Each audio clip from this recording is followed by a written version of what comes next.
500चे 50%चे 50%चे 10%. बरोबर आहे. एक गोष्ट नेहमी लक्षात ठेवा की चेचा अर्थ होते गुणाकार. ठीक आहे, तो सोडू. 500चे 50% म्हणजे 50/100. बरोबर आहे.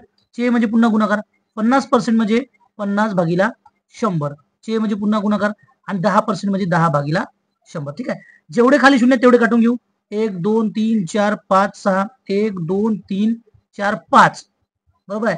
आता एक शून्य बाकी आहे, तर तो तसाच ठेवू. मग 5 गुणिला 5 गुणिला 5 गुणिला 1 आहे, तो लिहू आहे आपण, आणि भागीला आहे 10. एक बाकी आहे. ठीक आहे.